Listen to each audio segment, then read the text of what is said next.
Hello, very good evening to you. Welcome to Monday night's calendar. Thank you for joining us. Here are tonight's main stories. Holiday tragedy. Investigations continue into a fire which claimed the lives of a father and daughter at an East Coast caravan park.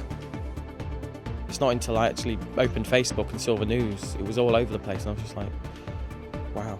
But it wasn't until an hour or two later when I actually came into work I found out who it was, and just couldn't believe it. Attempted murder. The North Nottinghamshire surgeon who tried to kill another doctor after breaking into his home and dousing it with petrol is found guilty after a month-long trial. Also tonight, the pub which has pulled in St John Ambulance to teach CPR after one of its regulars nearly died and no one knew how to operate the defib.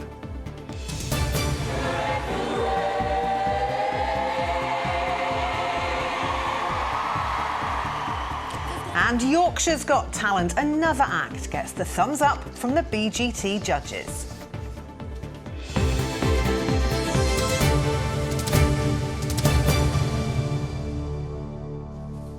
First tonight to two communities in mourning following the tragic deaths of a father and daughter in a holiday caravan on the East Coast. Lee Baker and his daughter Esme from Retford in North Nottinghamshire died after a fire broke out in a caravan at the Golden Beach Holiday Park at Inglemelds in the early hours of Saturday morning. Thousands of pounds have been raised for the family as investigations continue. Our reporter Jonathan Brown is at the scene. And Jonathan, just such a dreadful incident, and it's one that's provoked a really strong reaction there, isn't it? Yes, Lisa, I think the sheer number of donations that have been made really highlights just how well liked Lee and Esme Baker really were. Not only that, but it also shows just how shocked people were that something like this could happen in a place like this where people are simply coming to enjoy the seaside and relax. There are thousands of young families here in Inglemelds at the moment to enjoy the start of the Easter holidays. You can probably see Fantasy Island theme park just a few hundred yards behind me. Lee and Esme, like many other young families, were here staying in a static caravan, but it was just before 4 o'clock on Saturday morning that firefighters from all over Lincolnshire were called here to what was ultimately a fatal fire. And today we can show you some drone images that show what was left behind. The remnants of the caravan you can see are under a white tarpaulin that's surrounded by black charred grass. In the meantime, the pub on the holiday park, the Sand Dancers, has launched an online fundraising campaign. To date, it's raised almost £5,000. Another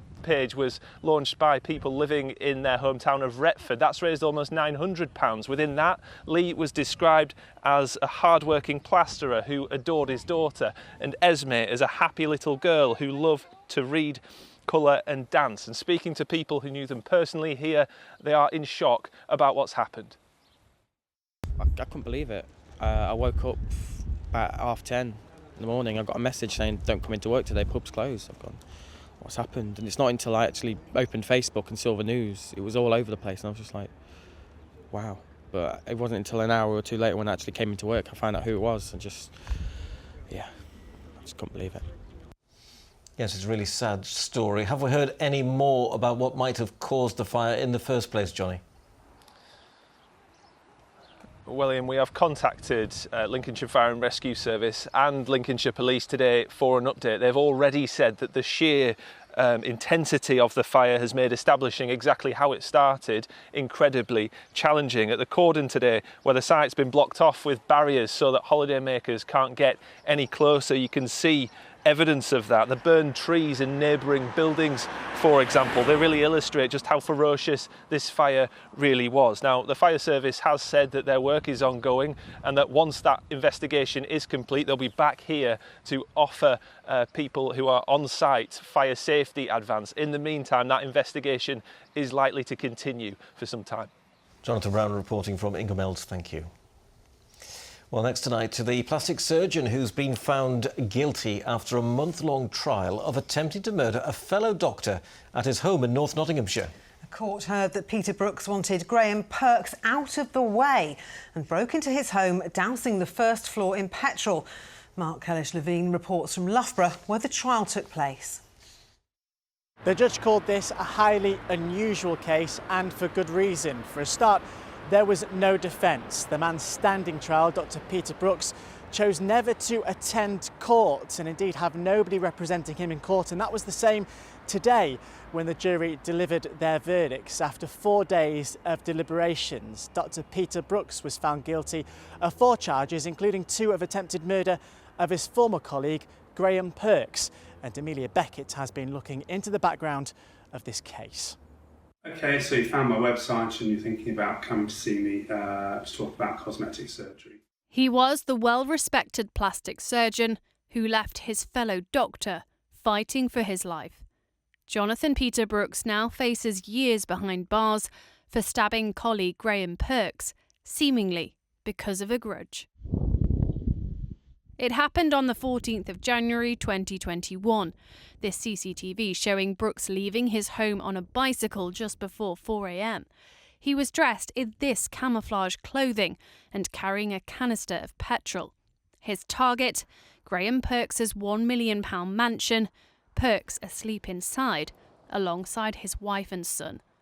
But as Brooks was dousing it in fuel, Perks woke up and Brooks stabbed him in the stomach. Perks' life was suddenly in the hands of colleagues at the hospital where he used to work.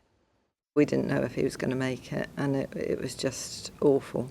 We couldn't understand it, we couldn't get our heads around it at all, and we obviously at that point didn't know all the details of it, just that he had been attacked in his home. And they were fighting for his life. It later emerged in court that Jonathan Brooks had been the subject of lengthy disciplinary proceedings at the hospital he worked, which could have seen him sacked. Graham Perks was one of those who gave evidence against him, and the prosecution says that was why he attempted to kill him. But before his career downfall, Brooks had made history, becoming the first doctor in the world to treat a burns victim with Botox. His patient was Karen Krull from Lincolnshire. I'm still shocked by it. I really am. And I can't believe this gentleman has been tipped over somehow to then go and do this. Something must have just really tipped him over the edge. Perks was so badly wounded in the attack he required 3 operations and was placed in a medically induced coma after sustaining incision wounds to his liver and pancreas. Brooks has never once spoken about what he did, and in a highly unusual move, chose not to be represented throughout the trial. But after 4 long years, Graham Perks is finally able to move on. Amelia Beckett, ITV News. And just to let you know, Peter Brooks will be sentenced in June. Well, next tonight, a cancer patient from Doncaster transported to hospital last Monday but refused the return journey just 3 days later, says he will die if he can't access the treatment he needs. Yes, Chris Eccles has been using the patient transport service to get him to and from the Royal Hallamshire Hospital in Sheffield since he was diagnosed with multiple myeloma last October. But now he's been told he's no longer entitled to it after new eligibility rules were introduced while he was in hospital last week. Michael Billington reports. Even something as simple as making a sandwich means Chris Eccles from Burcoats near Doncaster has to take the weight off his feet, or rather the weight off his spine. His cancer is eating away at his vertebrae. Already 4 of them have fractured. His stem cell treatment 30 miles away in Sheffield is essential. Without the treatment, without access to the treatment that you're on, I'd die. It's as simple as that. He only learned he was no longer eligible for transport to and from hospital after he was discharged last week. Despite being brought in by non-emergency ambulance on Monday, by Thursday he was told he wouldn't be taken home. Now he faces another trip for treatment tomorrow, forcing him to drive, something he hasn't done since his diagnosis. How do you feel about the prospect of getting to the hospital tomorrow under your own steam? Scared to death. I don't know what's going to happen. I'm not going to take any painkillers because I've looked into it and I'm safe to drive with the drugs that I'm on, but I'm not going to take any chances. So tomorrow I won't have any painkillers, so I know I'm going to be in a lot of pain, but there's nothing else I can do. The new criteria to be eligible for transport includes needing a transfer to another hospital, having major surgery like a transplant, having a condition which could compromise a patient's dignity on public transport, and being at risk because of a weakened immune system. It's up to local areas to implement the rules imposed by the NHS nationally. Here in South Yorkshire, the new eligibility criteria was brought in last Tuesday, but live over the road in West Yorkshire, and the organisation which commissions NHS services here says it doesn't plan to bring in the new rules until later this year. Until then, Chris says that effectively creates a postcode lottery for hospital transport. It's wrong. I mean, I've paid the same taxes, I've paid all my national insurances, I've worked hard all my life, and when I need a little help, they've taken it away. And I don't know where it leaves me. NHS South Yorkshire says it would like to apologise to Chris and investigate his case, but accepts he should have been better supported. He says that's little comfort to patients at the most vulnerable stage of their lives. They go into hospital for treatments to save their lives, not to put a band-aid on something. These are the sickest people of the sick that actually use these ambulances. And now, it's not just me, there's going to be thousands of people, old people, that can't get to their appointments. And that was Chris Eccles speaking to our reporter Michael Billington there. And thanks very much to Chris for getting in touch with us to share his story. Please do let us know if there's something affecting you or the area in which you live that you think should be on our programme. It's very easy. Just send us an email to calendar@itv.com. And of course, remember to include your contact details. Now, you are, of course, watching Monday night's Calendar, and still to come on the programme this evening, we're at Hillsborough with the latest in the ongoing row over staff pay. And from a fine but frosty start first thing this morning, just a daytime moon and an airplane going somewhere against those gin-clear skies. How long will the high pressure last? All the detail a little later on. Bar staff in Rotherham have been learning how to provide life-saving CPR after a customer suffered a cardiac arrest. Yes, Tony Bealey was enjoying a drink with friends at his local in Swinton when he collapsed. Pub staff found the nearest defibrillator, but they didn't know how to use it. Fortunately, Tony's friend was able to perform CPR until paramedics arrived. But what happened has shocked the local community, so much so that they wanted to make a change. Natalie Higgins has the story. Swapping pints for resuscianis, these pub landlords are learning how to give life-saving CPR. It's after Tony collapsed at his local in Swinton, and while there was a defib nearby, only his friend, who's a firefighter, felt confident enough to use it. Luckily, you could say right place, right time. They zapped me 3 times before the ambulance arrived, and I've got my full brain function. And that's kind of all down to Dean for doing the correct CPR, and it's raised a lot of awareness in the local area. Whether you're in the supermarket or in the pub, you deserve to have somebody who's confident enough to quite possibly save your life. It was literally like somebody just switched him off outside of me. There was no warning or anything about what was going to happen. I have had to do it at work, and it's not as personal as what that were. It's still not nice, obviously, and you do your best, but I'm very proud that I've been able to do that, seeing that he's here now today and how much he's improving day on day. Yeah, it's a good skill to have. Continue CPR and we go back on.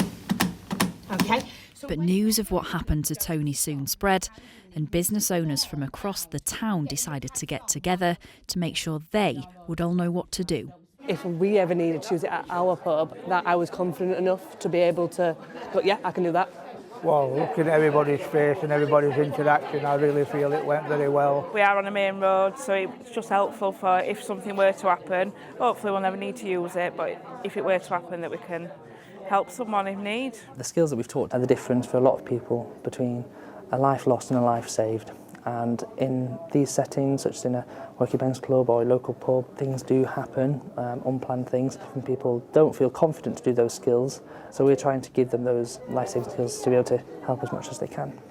Thousands of pounds was raised after Tony's heart attack, enough to buy another defib for the area.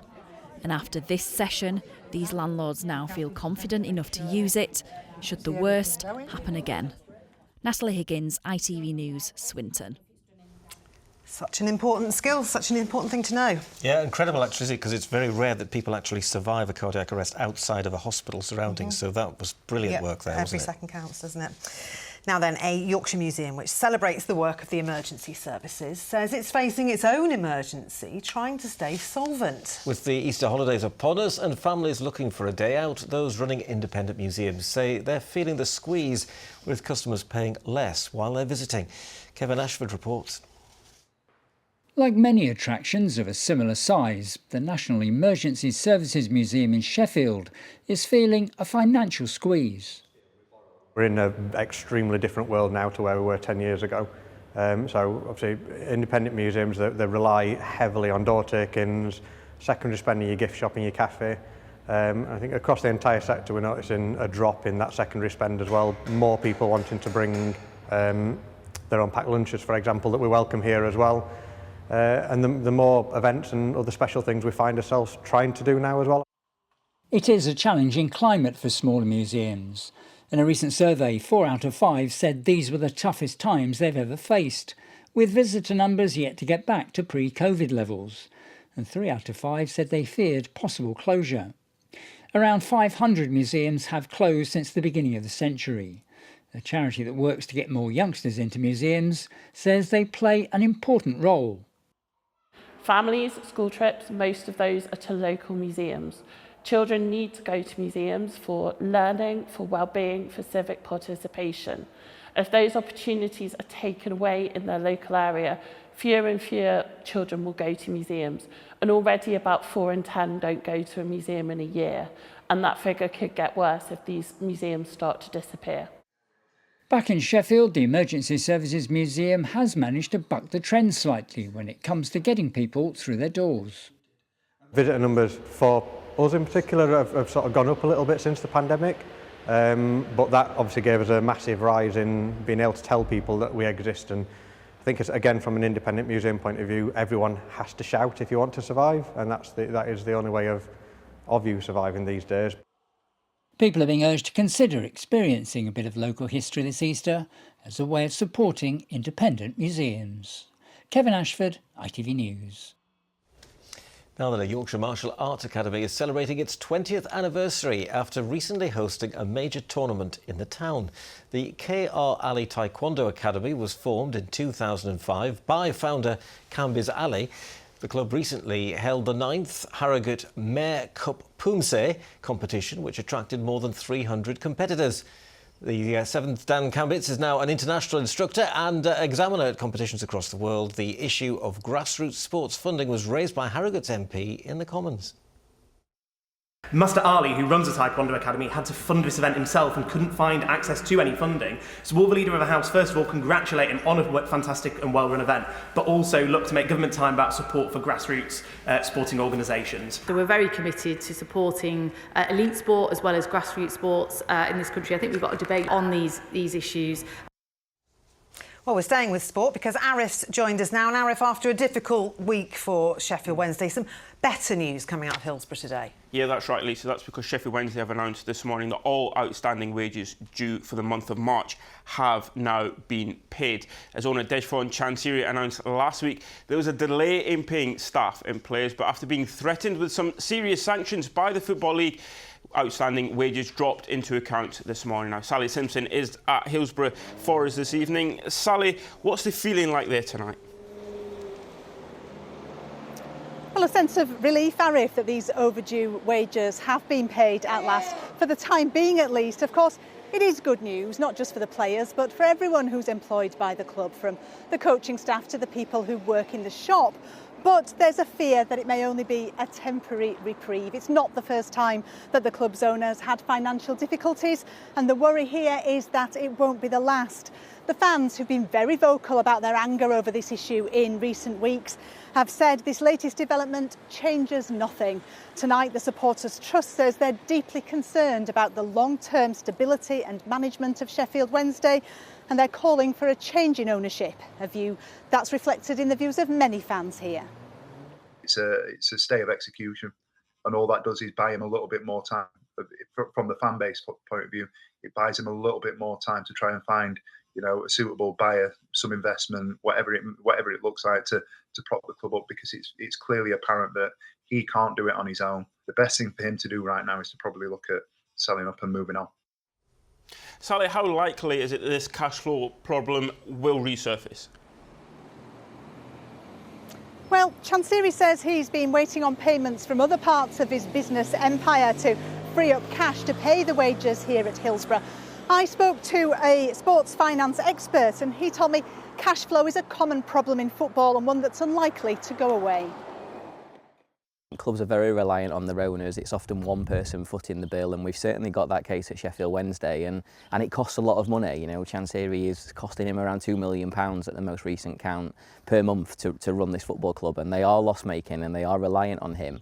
And yeah, often those business owners will have other businesses where they're reliant on money coming in. So yeah, it's not an unusual one in football. There's a lot of clubs that are very reliant on one single person, and a lot of the clubs are not self-sufficient in their own right without that person.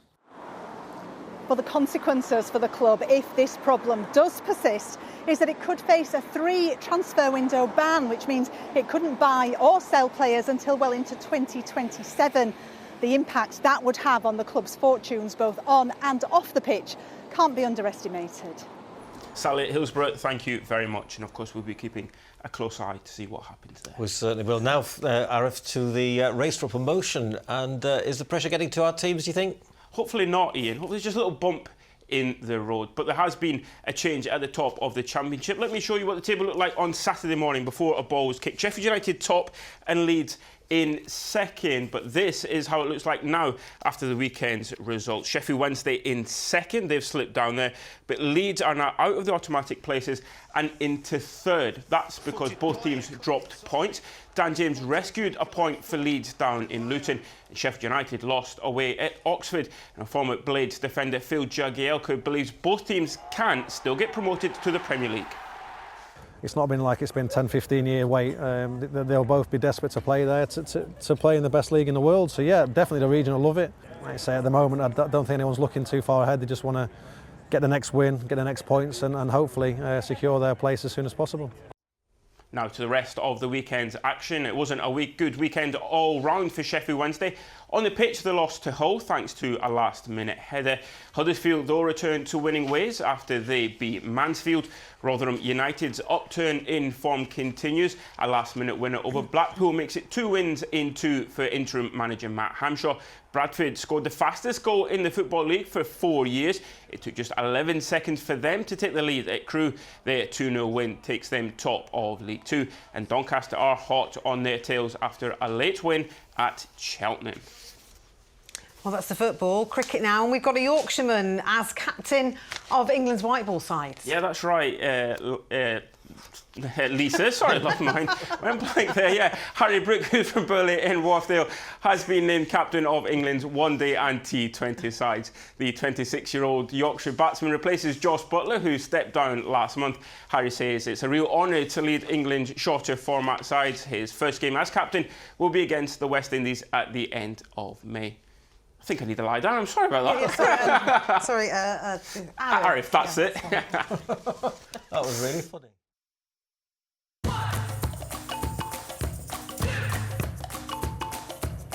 Xero Accounting Software sponsors ITV Regional Sports Report.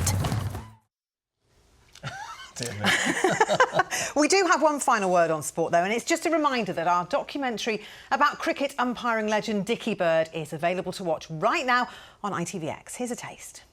Morning, Dickie. Hey, all right, lad. The great commentator, Richie Beno, said, do you mind being called Dickie? You know, because he always called me Harold, because my name's Harold Dennis Bird. I said, no, I don't mind. I said, you can't forget a name like that, can you, Dickie Bird? You can't forget a name like that.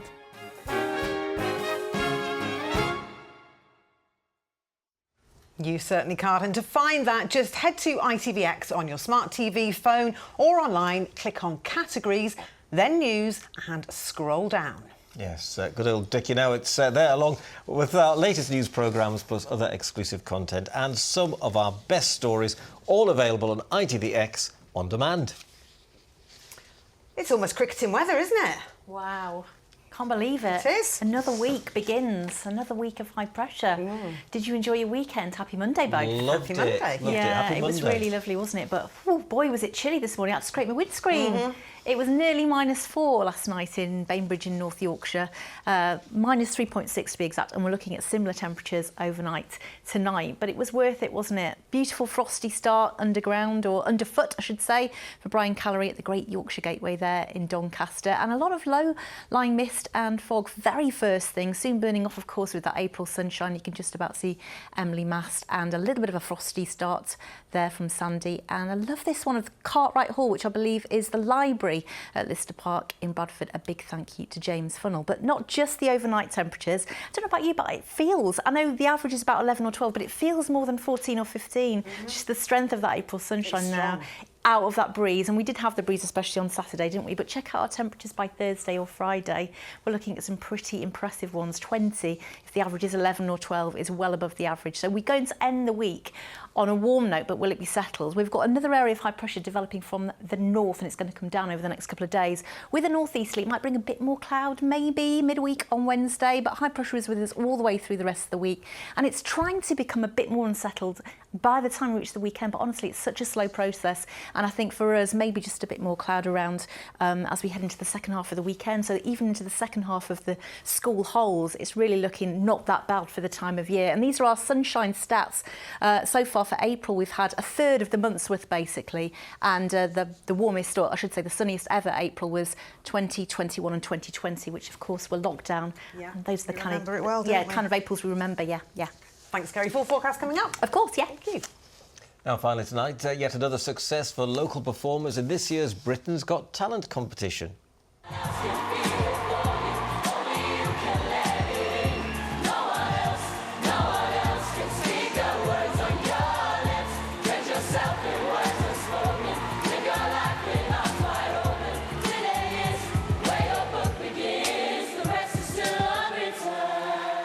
They are the LC Pop Choir from Leeds, celebrating 10 years together. They decided to put themselves out there. It was a good decision. They got 4 yeses and are through to the next round. So is the weather striking the right chord? Here's Kerry. Today's forecast: seafood and sugar cube towns. TUI sponsors ITV Yorkshire Weather. Yes, another week of high pressure in charge, giving us, yes, some cold mornings with some mist and low cloud in places at times, but almost gin clear skies, not just for the weekend or the week just gone. Over the next few days, we might just see a little bit more cloud around at times. But for today, the high pressure was holding on and giving us plenty of really dry air. We are expecting that to continue as we head through into this evening and overnight tonight. So under those clearer skies with light winds, the temperatures will tumble. For urban areas, maybe a few degrees above freezing, but a widespread rural frost overnight tonight. Yes, once more with some mistiness as we head towards dawn. There are your sun times, 6:23 and 7:54. So a cold, chilly start tomorrow. Morning mist soon lifting by around 8 or 9 o'clock in the morning. Plenty of blue sky for the morning time. Into the afternoon, maybe a little bit of fair weather cloud coming and going, but for most of us, we're dry with largely sunny skies, light winds and temperatures similar to today, 14, possibly 15 Celsius. As we head into tomorrow night, again, touch of frost, maybe some mist and fog, but with this high pressure to the north, it is feeding in a little bit more in the way of moisture off the North Sea. So perhaps a cloudy start on Wednesday and then retreating back to the North Sea during the afternoon. So it could start off fairly cloudy and temperatures again 13 or 14, but we're stuck under some fairly mild air from Thursday into Friday, and that's where our temperatures will pop up to 19 or 20 with light winds and mostly dry conditions. Hazy sunshine on Friday and then a very slow change through the weekend. TUI sponsors ITV Yorkshire Weather.